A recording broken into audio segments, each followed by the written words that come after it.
Hey everybody. I thought you were going to say, hey, it's David. I know what's going on. Well, I like to mix things up, right? Hi there, it's David Chinelli here, realtor with Royal LePage Signature. And Julia Blinsky. Also realtor with Royal LePage Signature. part of the DC team, obviously. Well, not obviously, but anyway, we're part of the DC team.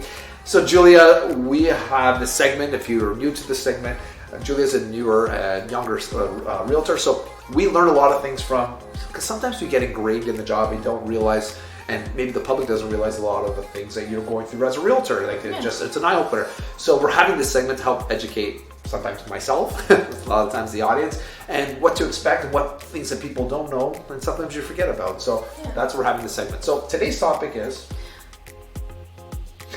Oh my God, today's topic, we are going to be talking about realtor fees. That's right. I don't know why I keep forgetting this one. I don't know, it's funny. But yeah, so Julia had a DM the other day and it's like, oh, and I had some clients ask me, even though they sold the property, they said, well, how much does it cost us to retain your services on the buy side? Yeah, so a lot of questions I get asked from actually buyers, and they say, well, how much do we owe you in realtor fees? And the answer is, the buyers don't pay any realtor fees. It's always the seller that pays 5% in total, 2.5% to the selling agent, and 2.5% to the buyer agent. Which is here in Toronto, right? That's usually how it works. There are some agents that charge more. There's other agents that charge less. Again, but the going rate here in Toronto, GTA is 5%.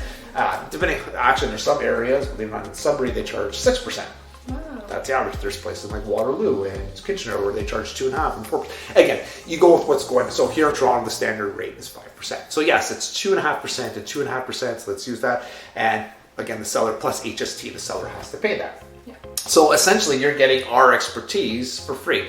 Now, the other argument is saying, well, I'm paying anyway, so I essentially, in some factor, you are paying it, but there's no additional fees after you're purchasing for the realtors. There are like land transfer taxes, and you have the lawyer fees, any other disbursements if you're buying condos. Adjustments. That's part of the condo fees. If the seller's already prepaid condos or taxes, you have to pay them back. So there's those other fees, but for us on the buy side, Yeah.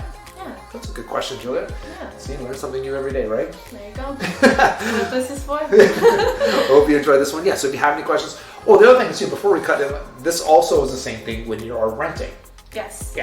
So the renters, the possible tenant, doesn't pay for us. It's the landlord that pays for our services. And that's usually 1 month's rent, which we split between both realtors. Yes.